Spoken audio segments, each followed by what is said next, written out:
asked me to do this presentation this morning, which had a very long and elaborate title that I didn't manage to fit on the slide, but it's actually titled Maintaining Buildings for High Performance, What Building Technicians Must Know and Be Able to Do. I've got to tell you, this is my interpretation of what building technicians need to be able to do from an engineer's perspective. So this is my perspective of this, really based on a lot of my experience in doing building retrofits and analysis and tasks related to that. So we're going to kind of keep this as an open session. If there's any comments, just please bring them up as we go along. We've been working together for the last couple of days. So my name is Paul Ehrlich. I've done a lot of work over the years with the Best Center. There's a number of documents, research documents that we have created. I'm going to talk this afternoon about some of the more recent work we've been doing about certifications and national advisory and some of the other things. But what I do in most of my time is work with building owners. I do a lot of studies, I do a lot of retrofits, I do a lot of master plans. I've been in the business for 30 plus years. I do need to tell Jay mentioned that he was in the military in the late 70s, and he was the youngest person in pneumatics. I think I'm 2 or 3 years younger. I started in the industry on pneumatics in the 80s. And it's a great way to learn it, because when we started with pneumatics, we had no system. So it's a good way to get started in that system. You know, the challenge we have here is, it's a slide that you've seen several times already this week. It's this challenge about the energy use of buildings and the energy use of commercial buildings. And when we start thinking about what that energy use is, it really comes down to two primary factors. It comes down to the energy that we use for heating and ventilating and air conditioning, which is about 40% of our energy, and it comes down to the energy that we use for lighting. So when we start thinking about that high performance technician and building automation and what we can do, we want to be thinking really, really hard about HVAC and lighting. Those are the two things that we can really tackle. I'm going to focus today on HVAC. So you've heard a lot about lighting. We went through the lighting center yesterday.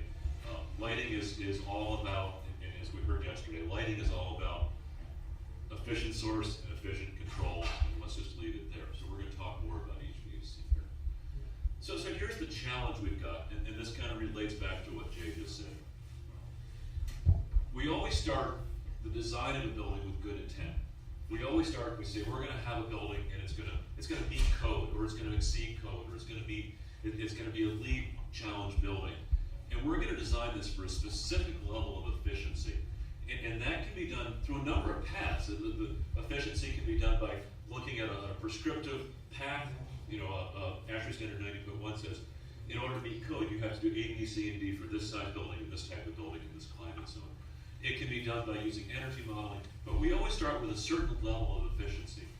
And our intent is to build that building to that level of efficiency. What did we hear yesterday from Kristen? What happened on the net zero village? Well, it was built for a specific level of efficiency, and it didn't achieve that, did it? So this is what we often see. We don't often document it, by the way, but we design for that specific level of efficiency, and we don't have the controls in place. We don't have the method in place to know what's going on and to analyze it and to get that feedback. And the way that building runs is at a baseline that's elevated. So if it was designed for 100 kBtu per square foot, it's run at 120.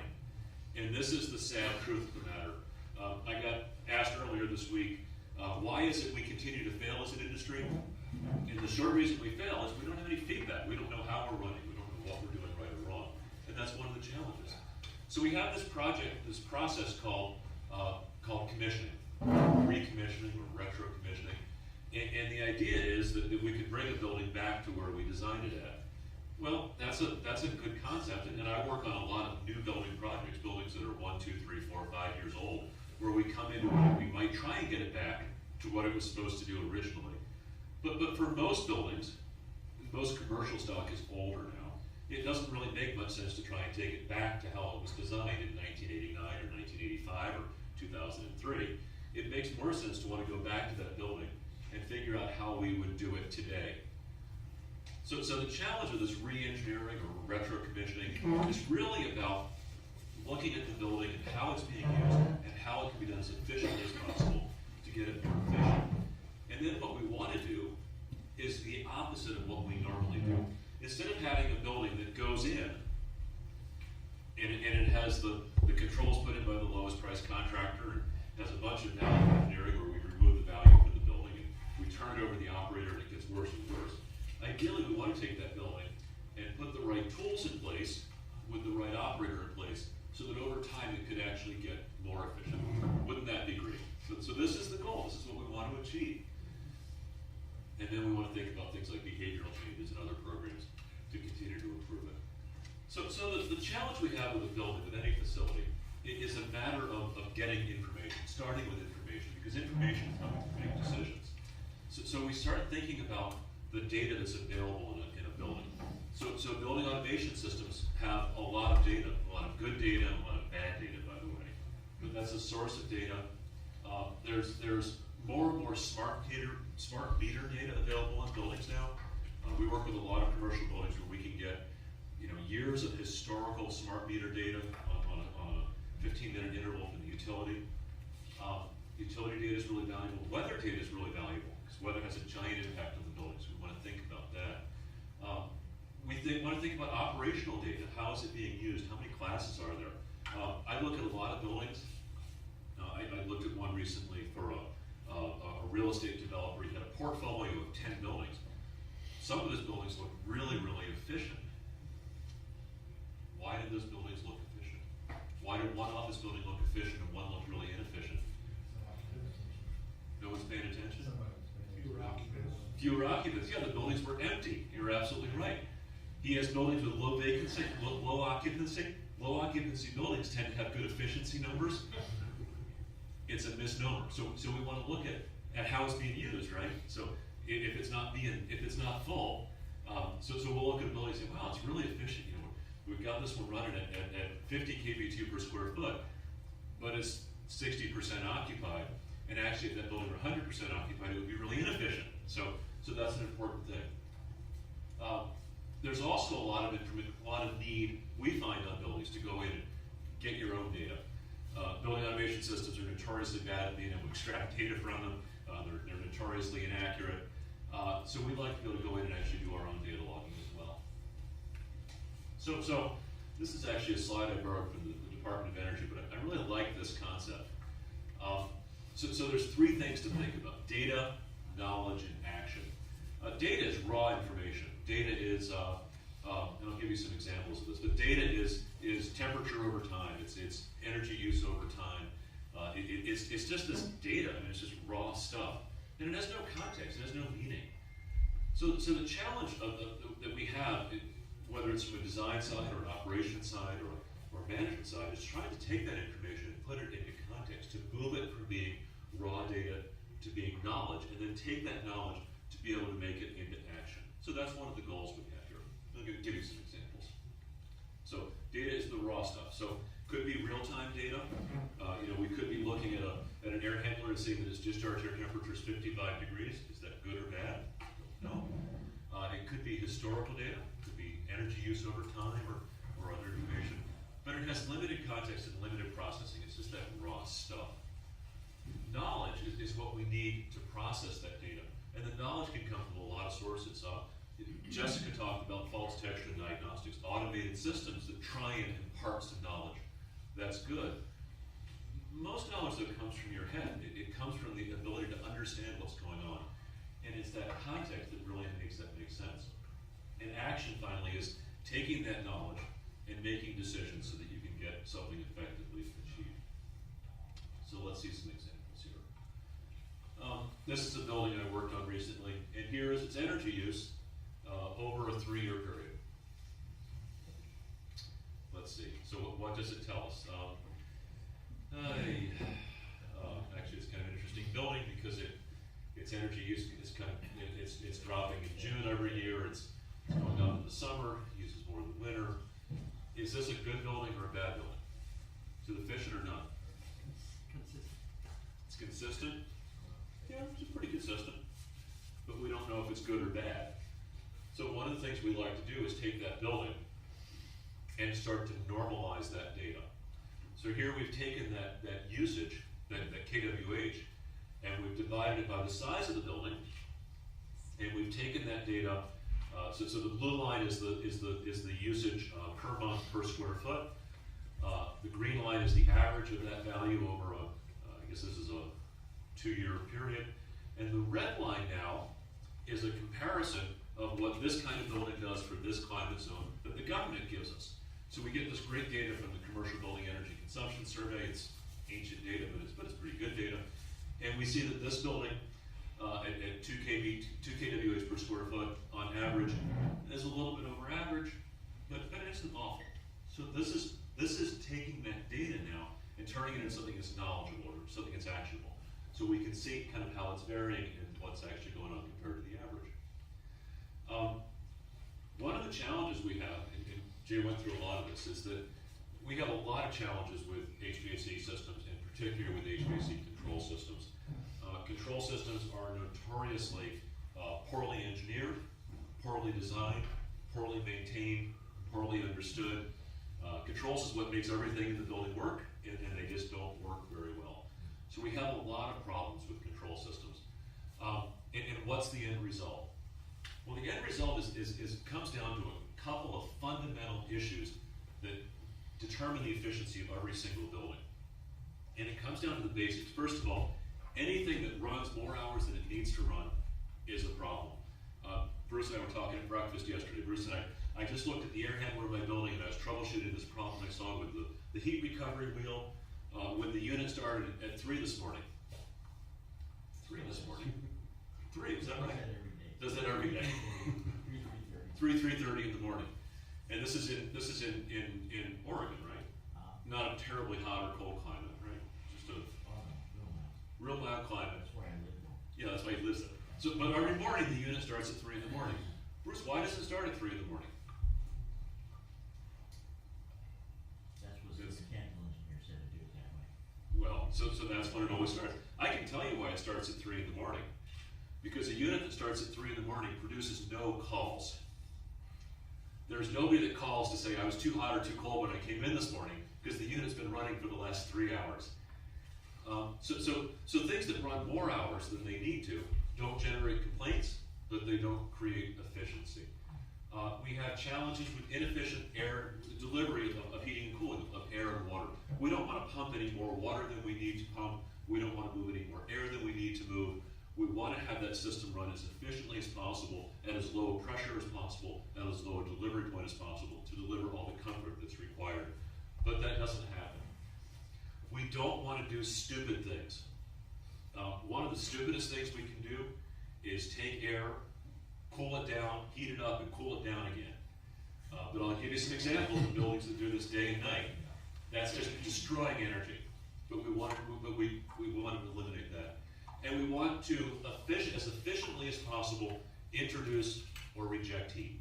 So when we introduce heat, we want to use a heat generation source, a boiler or whatever that is, as efficient as possible. We want to have as little waste heat as possible. And when we reject heat, we want to reject it as efficiently as possible. So we want the most efficient compressor or the most efficient chiller.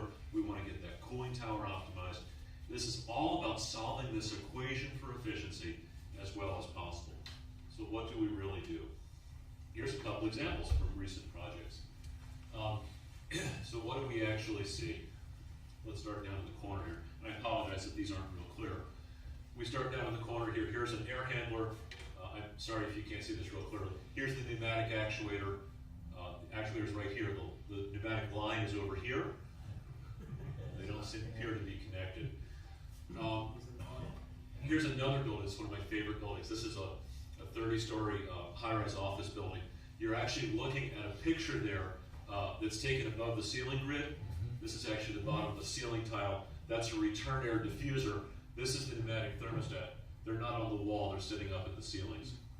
By the way, there's a second pneumatic thermostat that is on the wall that does the induction heat. This one does the cooling. These two systems are completely non-integrated. We actually heat and cool at the wall, and we cool using this one that's above the ceiling on a 500,000 square foot building. This is actually that same building, and I think somebody mentioned this as Bill Fisk may have mentioned this earlier in the week. This is the same building. That is that shaft right there, which is at the street level. This is actually a bus stop to the side of it, is the entire source of outside air for the lower 15 stories of this 30-story building, Right next to bus exhaust. right next to the bus exhaust. And the dirt and the slush and the snow and all the other crap that gets into it. Yes, sir. The dirt, the slush, and the snow, and everything that goes into that shop. Yeah. By the way, the operational solution for this problem, does anybody know what the operational solution for the problem was? Shut it down, yeah, exactly. So when I walked through the building, all the air handlers on the bottom floor have 0% outside air. I said, why is it you don't ventilate the bottom half of the building? They said, well, because people complain about the diesel fumes that come in. Practical issues, started in design. You know, this wasn't the operator's problem, but it continues through it. This is my favorite one. This is actually, Jay would like this. It says typical AHU control schematic, outside of returner, typical AHU control sequence. So this is a surgery air handler for a hospital. It does actually have return air and some outside air. I'll show you a better diagram of this one in a second. Hang on. This is my favorite unit. Here's a better diagram of it up in the top here. So this one is a 100% outside air unit. It's what we call a dual duct mixing system. Is everybody aware of what that is? So what we have in each zone is a box like this in the bottom right-hand corner. There's always a constant flow of air into the zone, but we achieve comfort in the zone by mixing together air from the hot deck and air from the cold deck. It's a really comfortable system. It's a very expensive system. It's an exceedingly inefficient system. But this engineer managed to make it less efficient, quite miraculously, because the way this system works, and actually all the systems in this hospital work this way, the outside air comes in, it's 100% outside air up at the top left corner. It comes in, there's a face of bypass, all the air goes through a cooling coil, so all the air is cooled and dehumidified, and then it goes through a humidifier, we rehumidify it, and then we break it off and we reheat for the hot deck. So we take all the air is cooled, some of the air then is reheated, and then it's remixed. So I don't think it's possible, maybe it is, but I'm not sure it's possible to have a less efficient solution than this. But this is how this engineer applied everything in this hospital. And it's run this way for 30 years. I won't tell you what the hospital is, but this was the first ever LEED certified hospital. One of the first ever Energy Star certified hospitals. And when I first walked into the building, there was a comment before about Velcro on LEED plaques. When I first walked into the building, there were holes in the lobby wall where the plaques had been removed. Somebody had made an error in looking at the zeros in the natural gas usage in trying to calculate the scores. And instead of having an Energy Star score of, I think it was 80 or something, it was at 8. So was there a question for me? Could you just say what part of the country this hospital was in? Was it like the East Coast? It was in the north. The north, so, and that would This is be, not California. so that would be like in, Climate zone 2 or 3. was it in a humid area? Not particularly, no. It's in Ohio. It wasn't particularly humid. It wasn't the southeast. Well, humid to us, So let me back up. Why did the engineer design the system that way? It was designed because it was a perfect system. It was not at all efficient, but all the air was dehumidified, all the air was conditioned, the air was reheated, it was remixed. From a comfort perspective, it was a fantastic solution. From an efficiency solution, it couldn't have been any worse. But I've seen a number of hospitals done the exact same way. I mean, this is not unusual. Other questions or comments from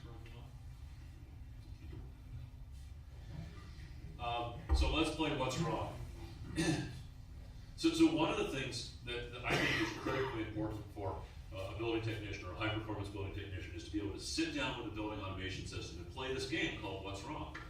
And I always get given a hard time because every building I walk into, I can win the game, and people are like, "This isn't fair." But this is one of my favorite ones. This is a project in the southeast. The building's about 10 years old. It's not terribly old. This is a constant volume. This is an air handler with a VAV with a variable speed drive on it, but it runs as constant volume. So let's play the game. Anybody want to say what's wrong with this unit? Well, it looks like it's designed for a lot of outside air, that's why you have that preheat, so the design would suggest they need a lot of fresh air. That's actually a good point. The unit has a preheat coil. There's absolutely no reason it should be in there. It's not designed for a lot of outside air. And one of my recommendations on this one actually is to pull the preheat coil out. So that's a great point. What else is wrong with the preheat coil? It should be on the outside air side, not, It's on the mixed air side, but there's something fundamentally wrong with the preheat coil. I'll give you a clue. It's what? No, let me back up. There's something more fundamentally wrong here. So let me kind of show you what my logic was in looking at this. It's adding heat to the air stream, even though it's supposedly off all the way. Exactly. It's adding. So here's what's going on with this unit. First of all, a couple problems with this unit. This is a large control company based in Wisconsin that did the control system. First of all, notice in the top right-hand corner, the comparative enthalpy, which is in degrees Fahrenheit, but this is actually supposed to be in BTUs per square foot, or BTUs, it is supposed to be in enthalpy units. So in this case, the outside air enthalpy is being calculated at 16, and the return air enthalpy is calculated at 23, so the unit should be in what? Should be in colonizer, right? That makes sense. According to if the calculations right, which I'm sure is wrong. So this unit should be in free cooling mode right now. And let's see, return air is 72 degrees. We don't know what the outside air temperature is because that's wrong. Mixed air outside air is at 15%. So we got a little bit of outside air coming in.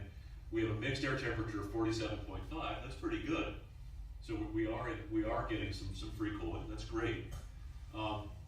The air is coming in through the preheat coil, which it tells us is 100%. This is one of my big issues. 100% what? The control technician who programmed this might have known that. I don't, and most likely the operator doesn't either. Is that 100% open or is it 100% closed? But I'm going to assume that it's 100% closed, or 0% open rather.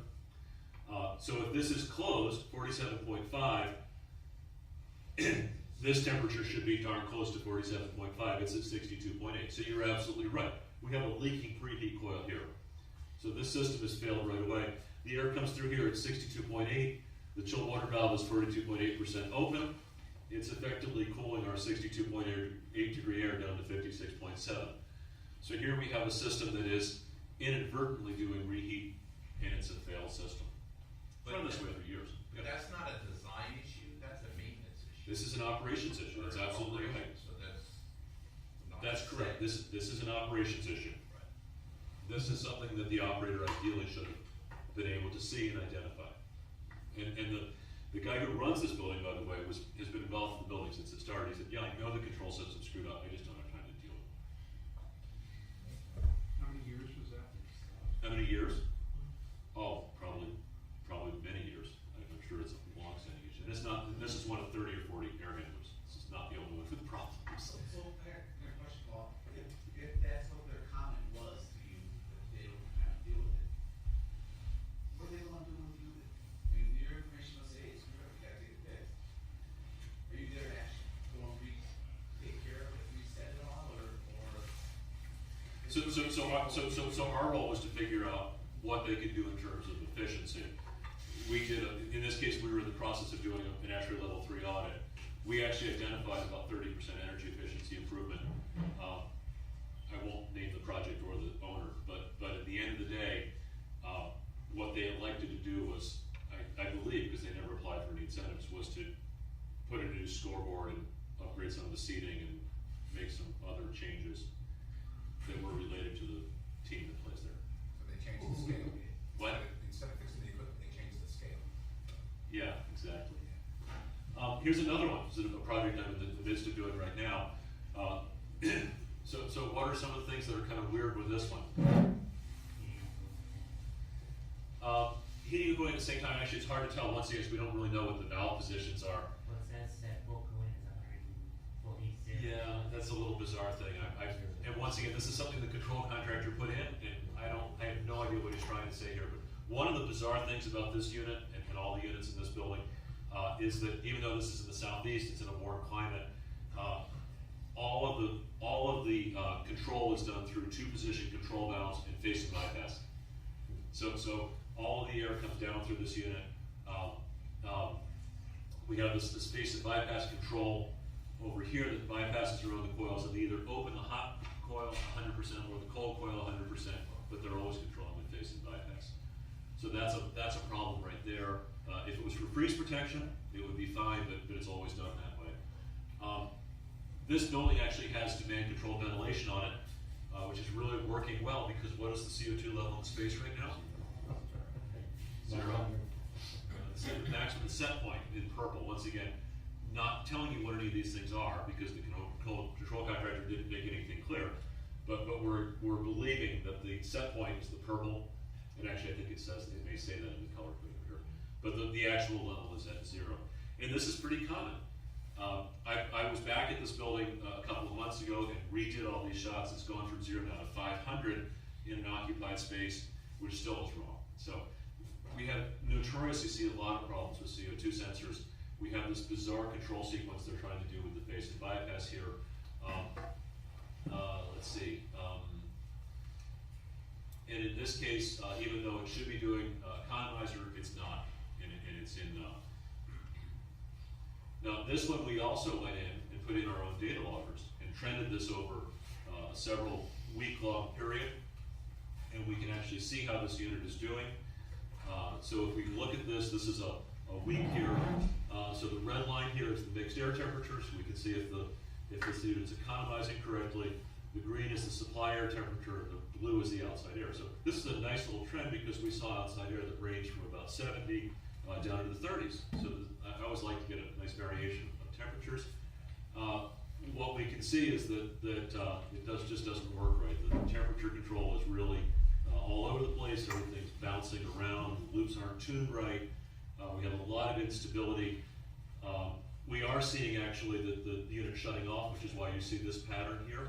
So this is a day operation. This is when the unit's off at night. But here, look at this. Here's our mixed air temperature, when we could be doing free cooling. Our outside air temperature, we could be driving this down and getting free cooling, and we're not getting it. And this is pretty typical of what we see. You were asking before about where it is. In the southeast, people are terrified about the use of economizers because they think they're going to lose humidity. So they do dry bulb, and they just don't take much advantage of it. So what was wrong with this? These are my notes as part of the study. Yeah, no problem. CO2 sensor indicated 0. It's either defective or missing. Return air enthalpy was 25.9. Outside air was 21.5. But the unit was not an economizer since it was doing dry bulb changeover. Supply and return air fans on this unit are constant volume and run 100% all the time. And the current sequence has this two-position valve deal with the face and bypass. And for what we could tell in the trending that we ran, there was no schedule. It kind of ran randomly. So this is the kind of thing we're looking for, that ideally a building technician or operator should be able to look at and make some of these decisions. And this is that moving the data to the knowledge to the action. Here's a couple other examples. This is looking at meter data. So a lot of utilities will give you access to your smart meter data. It's a fantastic resource. But this is one. We're looking at the outside air temperature, and I mean, look at the usage of this building. It's really erratic. It's way up and way down. This is data. Doesn't make much sense. If we take that same thing and we look at a little bit shorter time interval, and we break this down and we start looking at what was going on in the building those days, and this is this arena again, suddenly it makes perfect sense. In this case, the blue bars are when they had a basketball game, which is a big event for them. The red bars are when they had a hockey game, which is a smaller event, fewer people in the facility, and the white lines are when there was no event going on. So suddenly this starts to make sense. If we start thinking about it in the context of how the building is used, a basketball event, 600 kW difference, 300 kW difference between basketball and hockey. Now this starts to make sense. Now we're understanding how this is being used. one of the questions the owner had is, do we use, what's our energy use, how does it vary depending on the kind of event we do? And they actually decided to, not because of the energy, for other reasons, to actually pull the hockey out of this facility. I don't think they ever made money doing hockey. One of the challenges, by the way, with this facility is that when they run hockey, they try and keep the building at 60 degrees. When they run basketball, they try and keep it at 70 degrees. And then they flip and flop back and forth because the ice has to be kept cold and dry. So it's a lot of air changes and a lot of challenges. Tools for analysis. Best tool you have is to walk around and look. Know what you're looking at, walk the building, look the building. I walk a lot of buildings with facility operators. The good ones I walk through, they always have their phone with them. And the good ones will stop and we'll look at something, they'll say, wait a second. They'll pull their phone out, they'll take a picture, they'll email it to somebody, they'll say, we gotta take care of that right away. And I'll see them do that from everything from door locks to HVAC problems. But we do the same thing, we go through, we want to take a picture, document what's going on, take notes, what's happening. Do I have water underneath that? Is there glycol leaking from that valve? Even as we did our tours this week, hopefully, what I was doing is I was walking around, we were standing at that Net Zero Energy Village yesterday, up on that platform. Everybody remember that yesterday? You turn around and what did you see when you looked up? The lights were on. Geez, thought this was supposed to be an energy efficient project. The guy says, well, it's been 2 years, we never commissioned the project. That tells you something right there. So when you walk around and you see things, is the equipment off? Is the equipment on? How's it running? Is it making noise? Really valuable. I love these hobo data loggers. I've got hundreds and hundreds and hundreds of these hobo data loggers. We use them everywhere. They're smart, they're simple, they're a really fantastic tool, and it's something you should be training your students on. Or somebody else's, if anybody else makes one is good. We do a lot of going back and looking at the plan. Jay made a comment before about having difficulty in getting people to implement sequences. When we deal with existing buildings, we're trying to reverse engineer the sequences. That's why I do all the data logging and trending. I don't want to know, I want to know what the original sequence was, but I want to know what the current sequence is. That's why we look at it over a couple weeks or a month. And then we do a lot of energy modeling. Energy modeling is a difficult, expensive, real pain in the ass process. I have PhDs that do energy modeling, but it's also a really valuable tool because at the end of the day, we want to be able to go back and say, we know what we're doing now, we can document what we're doing now, we can calibrate that model to what we're doing now. And if we do X, Y, and Z, this is the kind of return we're going to get, and that's a really important piece. Yeah. What specific models? I'm at the point where I'm trying to pick, and Revit's coming up, and I'm used to Yeah. Well, Revit's not an energy model. Revit is a design model. Revit's a 3D design tool. Energy modeling is kind of in a transition right now. What many of us use today is a tool for the Department of Energy called eQuest. It's kind of a good balance between capability and effort. I know a lot of people on the design side that they use some of the manufacturers' tools like Train Trace or Carrier HAP. They can also do energy modeling, they're not quite as good. We've just been trained and we're being asked to move over to a brand new tool that the Department of Energy is just developing called Open Studio. That's coming out of the National Renewable Energy Lab. It's basically a new front end for Energy Plus, which is the really powerful modeling program. Remember when we walked through the Flex Lab, they said the current thing they're doing is calibrating Energy Plus. Energy Plus is horrendous. Fantastic tool, but horrendous. Takes weeks and weeks and weeks to build a model and calibrate it. Open Studio makes that an easier process. So those are some of the modeling tools that we're involved with currently. I got a question just on Yeah. terms of that. Is for somebody who's a current facility operator with limited computer modeling skills, do these take PhDs to kind of do them accurately and quickly, or is it something that we should look at maybe training facility operators to try to begin? I know a lot of folks here do eQuest as part of their programs, or do a little bit with eQuest. I'll be real honest with you, I don't use the tool. I have people that use the tool, so I've been trained in it, but it requires a lot of knowledge. It's not a trivial thing to use. I mean, it's with Open Studio, it's more fill in the blank type stuff, but it requires a lot of information. Do a lot of you train on eQuest or do something? Yeah. That's what I thought. And Paul, I guess comments go. Yeah. Facility manager, operator, I'm not quite sure why they would want to be doing an energy model per se.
important educational tool.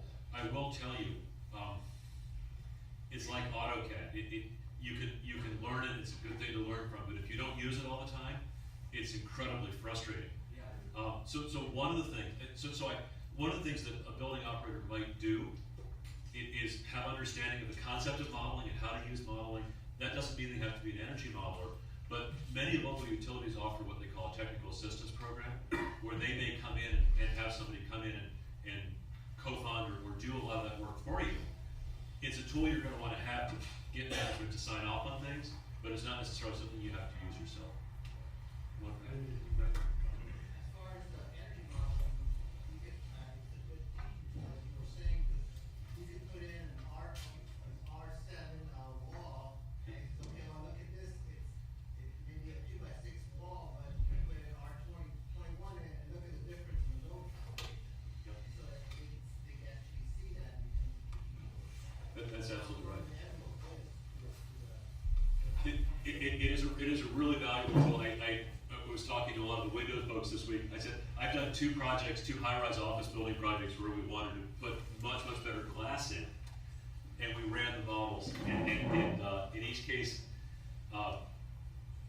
we learned a lot about the building. One because we were doing the modeling, and these buildings are in fairly mild climates. One thing we learned is that when we went with better glass, we increased the amount of cooling required in the building, but decreased the amount of heating, because we actually were losing heat through the glass in mild weather.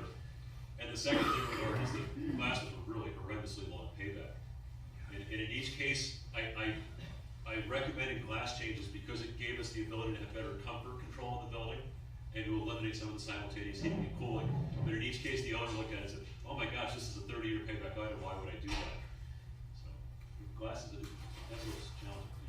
I just want to mention briefly, I've spoken with the developers of eQuest. I took a training at UW-Madison where one of the developers was there teaching the class, and he said that at best you could get 80% accuracy with the actual building, even with a simple cube-shaped building. So I agree with your point about using it for like system safety and stuff like that. But we're still a ways off. Open Studio though is much nicer. I'm hopeful for that. But all models are, just like we saw with the model on the net zero energy, all models are assumptions in, assumptions out. So this is the challenge we have with them. And buildings aren't always used the way that we think. Let me take one more question, then I can keep going. Well, thank you. I want to translate these questions, I really want to continue. To answer your question, and I could ask 20 questions and make 20 comments about energy modeling, but if you're a building owner and you hire somebody to construct an energy model for you and it's an eQuest, and if all you see is a pretty little graph and they tell you that you're gonna save 40% of the baseline energy use, and all you see is a pretty little graph, that's a sign to me that the energy model is very inexperienced. What you wanna see is the background reports that actually give you a lot more information. And those are the things that a lot of introductory modelers, they make this eQuest program so simple that I took my 12-year-old to take your kid to work day one day, sat him down in front of a computer, and with the rest of my class, he constructed an energy model that actually had results. And it produces a pretty little graph. So if you see that pretty little graph, but you don't see any real, any .sim reports, and any of the CAM reports that are embedded in there, then you don't have a real model. Let me keep going. We'll keep taking more questions. We do a lot of energy benchmarking. I mentioned this earlier. It's invaluable. We benchmark against CBEX, and we also benchmark against Energy Star. Both great tools, both great ways to see how you're doing compared to your neighbors. And it's really valuable because, if you look at a hospital, a good hospital may be 200 kBtu per square foot or 300 kBtu per square foot. A good office building is 80. So these are different buildings, different types of usage, and it's a really valuable thing to look at. The only challenge we have is when we use CBEX, because of some of the challenges with CBEX, the economic data is ancient. So we'll say, well, your building is a lot more expensive, but it's 14-year-old data. We do a lot of data logging. This is another example of an air handling unit trend. And what do we see for this one?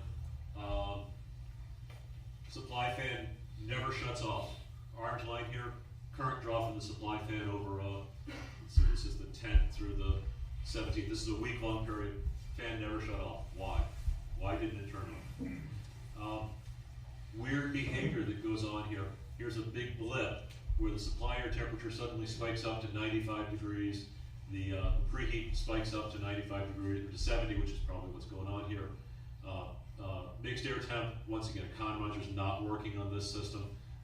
I see this a lot, you know, the 70 degree mixed air temp all the time, a little bit of con monitor operation down here.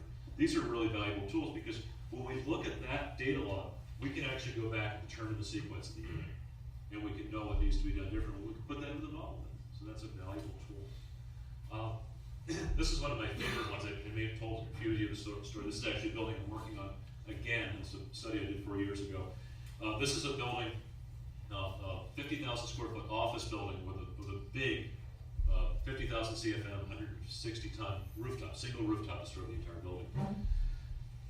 When we first logged this building, we logged a chart that looked just like that, and I couldn't understand because I could see very clearly that the fan was shutting down every night, but the discharge air temp continued to drop all night long. Usually it rises up over time, but it just continued dropping all night. So when data loggers do weird things when there's no airflow, and sometimes we put them in the wrong place or we read the wrong data, we make mistakes too. Couldn't understand it. So finally we went back up with a pair of clamp-on current transducers and put it over the two compressors, and this is what we saw. This is 8 o'clock at night. This is total energy for the unit. This is compressor 1 and 2 down here. So what do we see? We see that compressor 2 ran all the time. Compressor 1 cycled on and off. And all night long, the compressors continued to run on that unit. Why did that happen? Why did the fan turn off and the compressor stay on? Programming glitch. Programming glitch. They had just put a year or two before a brand new control system on. Control contractor didn't think to interlock the fans with the compressors.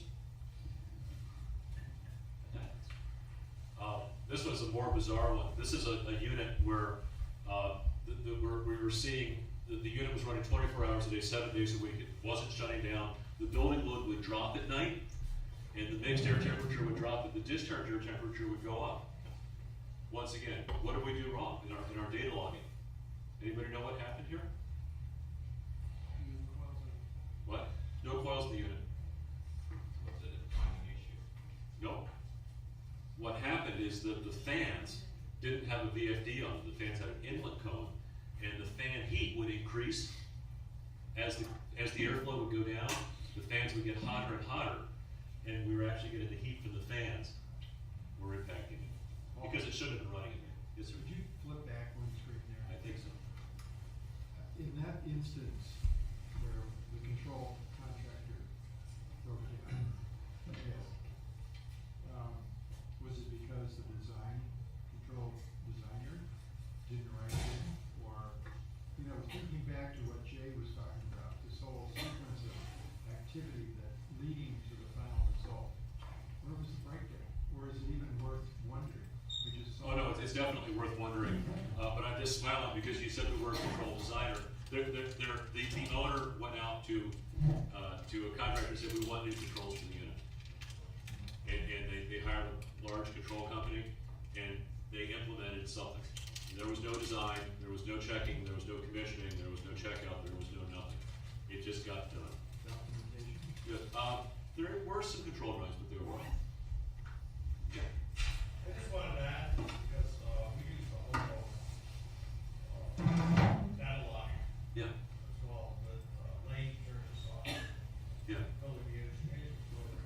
But I found it so useful for the BAS as well, because the activity of installing those sensors and controls that do a good data log is the same activity installing the sensors and controls Yeah. for BAS system in the appropriate spots, Yeah. with the appropriate sampling intervals, Yeah. and all that stuff. You're absolutely right. And people always say, well, why do you use the data loggers? Why don't you use my BAS? And the answer is your BAS is so hard to use, even for me, to go through and set up trends and use it. It's just not worth it. It's so much easier just to put the data loggers in and get the information.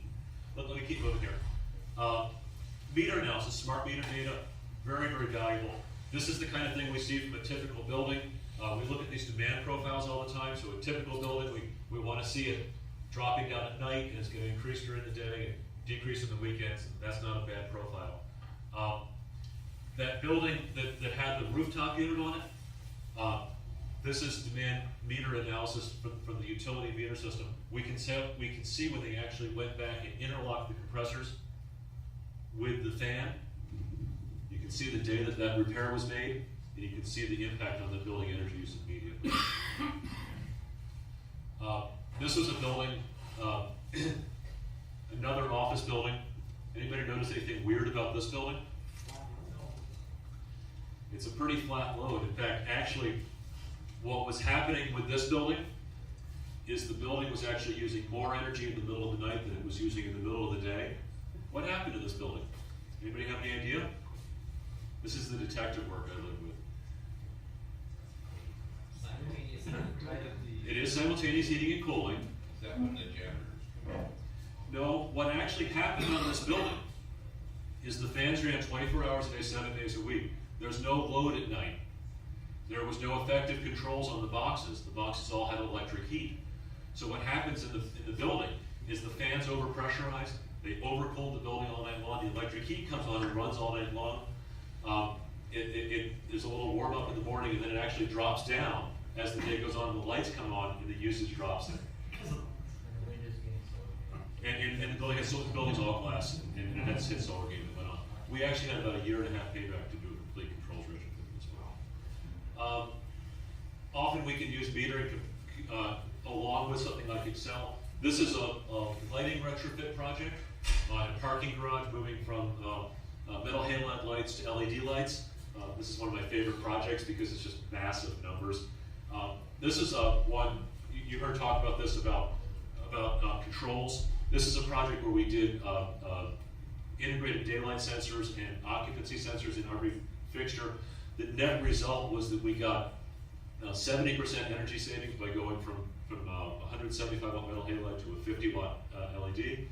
And then we got another 30% savings with the controls, but 30% of 30% is only 10%.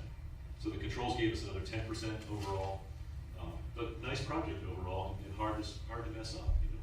And only what would they save in money? They got about a 3-year payback on this and a nice incentive from the utility. It was a great deal, and got rid of a lot of maintenance problems too. Can you repeat the stats on the light fixtures, please? We went from a 175. There's a couple. They had 3 garages, but they're roughly 175 down to a 50. Yeah. And it's hard to mess up. The time of day information was really interesting. I thought we were going to see a pretty clear drop at night because we weren't going to see much motion in the garages, but it was much more random than we thought. On the last slide, you had Excel as well. Do you want to re-emphasize that? I have a feeling one of our best values for our students is to make them learn Excel. I mean, It is. It's really valuable. But this is just, I pulled the data out of the utility smart meter system, loaded it into an Excel spreadsheet, and it's very simple analysis, nothing real complicated. But using Excel, I think Excel is one of the best FDD analytics tools there is. It takes some work, but it's a valuable tool. I'm going to keep moving. Getting owner buy-in on any project is really vitally important. I'm not sure if I'll have time to do this or not, but if I have a chance, I'll go through this little case study. You know, I see so many projects where somebody's come through and looked at something, or worse, I see this all the time. I mean, when I do energy projects, I'll sit down with the facility managers and say, what is it you're working on? What are your goals? And they have fantastic ideas, and they can't get any of them through. Because they go to management and they say, hey, you know, I got this great idea, let's do this. And they're like, yeah, you don't know what you're doing. And so getting it simple and believable, getting it into a business case, so it's in good financial terms, getting the details behind it to explain it to somebody is really important. Sometimes it's easier for somebody to come in from the outside and do that. But I see so many facilities, that arena project, you know, the building engineer, he had done calculations on projects that were fantastic, and he just couldn't get it sold. Actually, I couldn't get it sold either.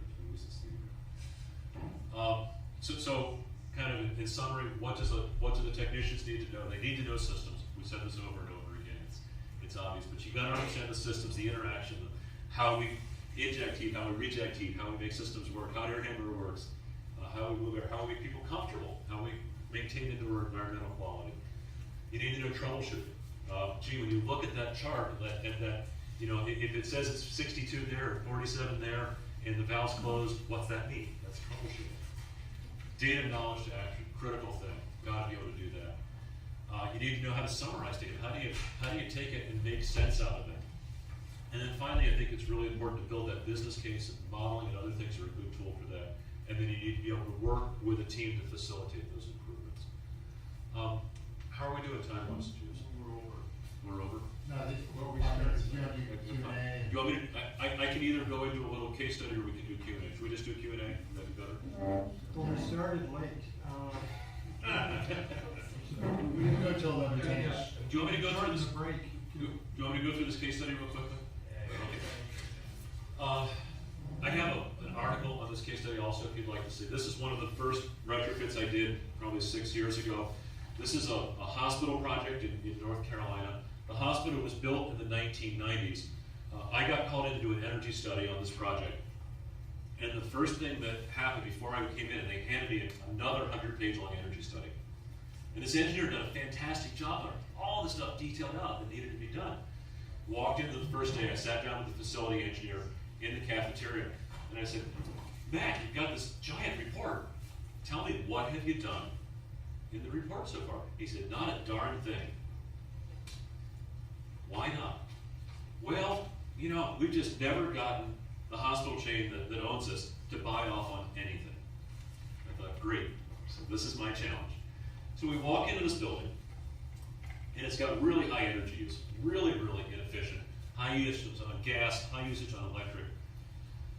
I'll come back to the controls issue. The building was designed in the 90s as a VAV hospital. Every single thing was VAV. Really unusual in a hospital. Really intricate controls, flow monitoring stations everywhere, supply tracking, return tracking, really, really complicated systems. A little bit of BAS, a lot of pneumatics.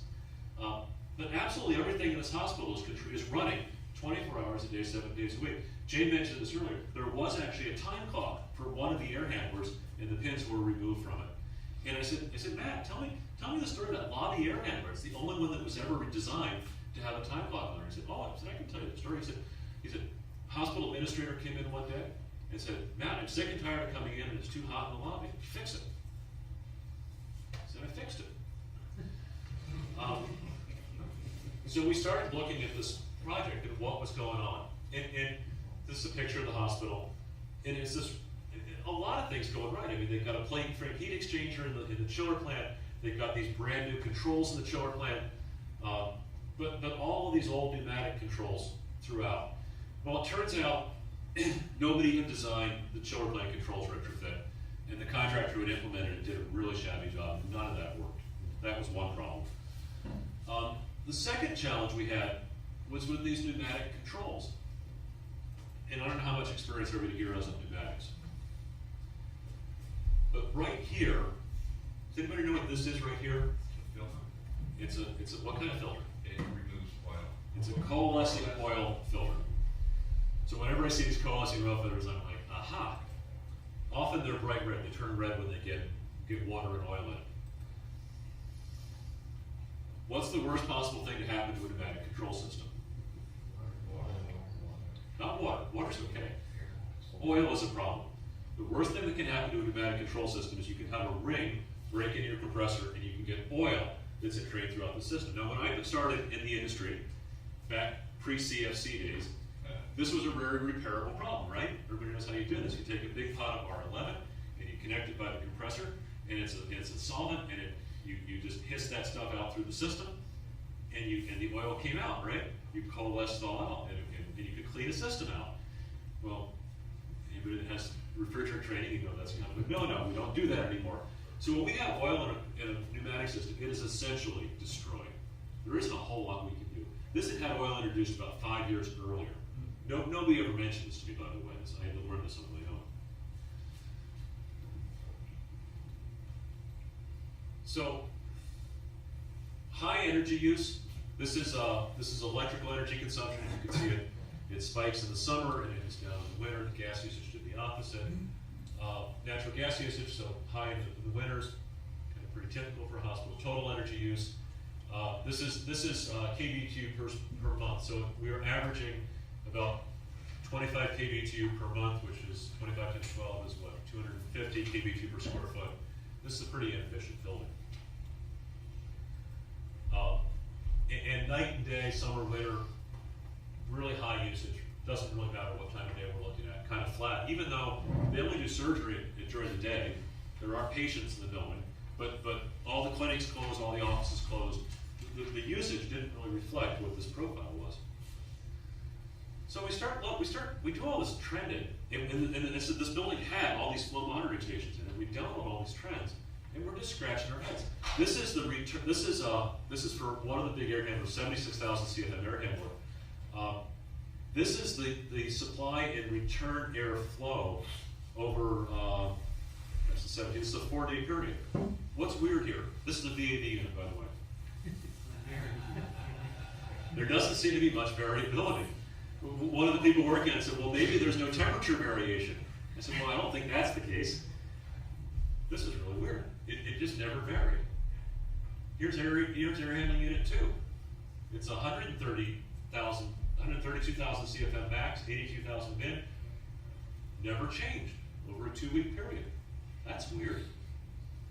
By the way, this hospital's comfortable. Nobody's complaining. Here's the lobby unit.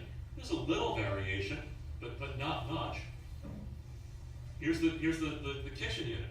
Never changes. Here's the administration unit. This is office space. This is straight stick office. And this is not surgical. This isn't anything weird. Nothing changed. Nothing modulated. So we said something's really weird here. This just doesn't make any sense. This can't be. I mean, it's got VAV boxes. Well, it turns out every one of the VAV boxes is a VAV shutoff box with a reheat coil on it. And we start to suspect that this might have something to do with this oil leak problem.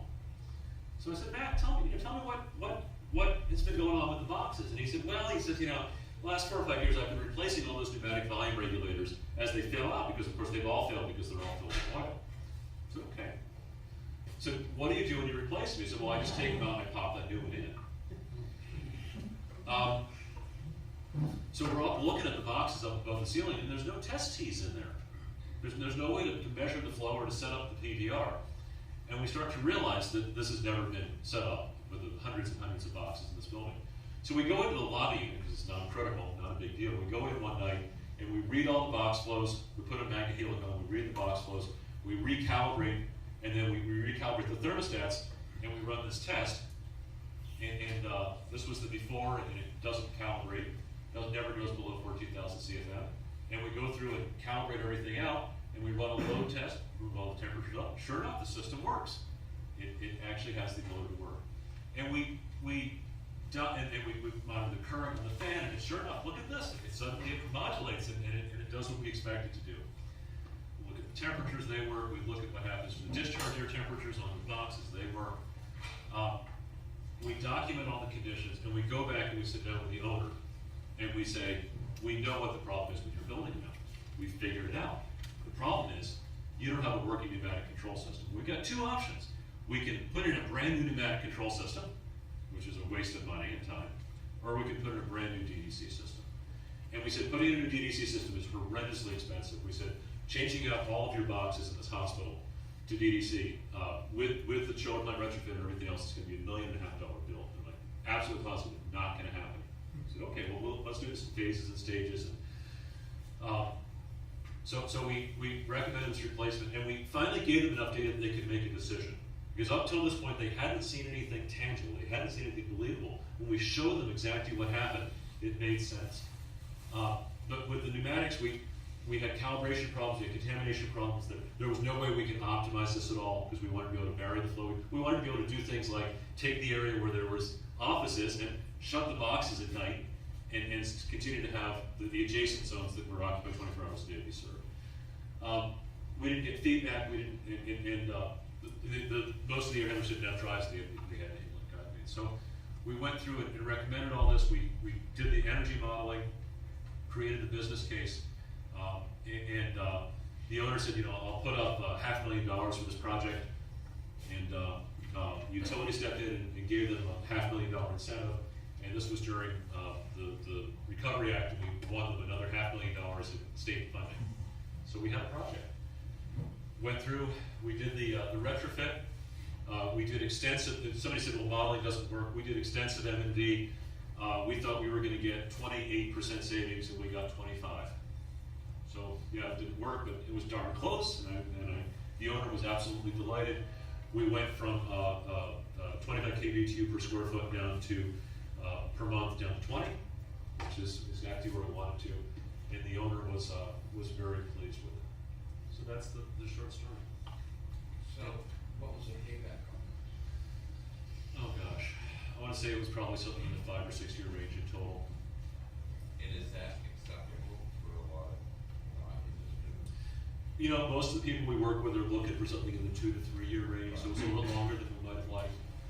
It was better, of course, with the incentives and the grants, so that just skewed things. Is there much going on with performance contracting for incentives? Excellent question. Is there much going on with performance contracting? And the short answer is performance contracting is a great business model. It's really effective. A performance contractor never would have done what we did on this project. This was a large-scale, high-risk project that a performance contractor could not have done. They've been approached by performance contractors on it, and they would have done the lighting and a couple of other things, but not this kind of controls in mechanical electric. I think we gotta cut it off, but Yep. You get get one last one, okay, yeah. Just one, Since you're standing. comment about the energy modeling, mentioned earlier, and I think Autodesk had this, program called, Ecotech, that they used to use, for energy modeling. It was kind of sophisticated, but that's being rolled, I guess, being rolled into Revit right now. And Revit also has, mechanical, electrical plumbing, and structural, calculation. So familiar with it, but might be something to watch. You know, I have long expected AutoCAD to do a significant effort in energy modeling, and they've long disappointed, so. But one of the challenges we have is we have good modeling programs that are free. It makes it really hard to make a business, but there are a couple of good commercial programs. Yeah, last one.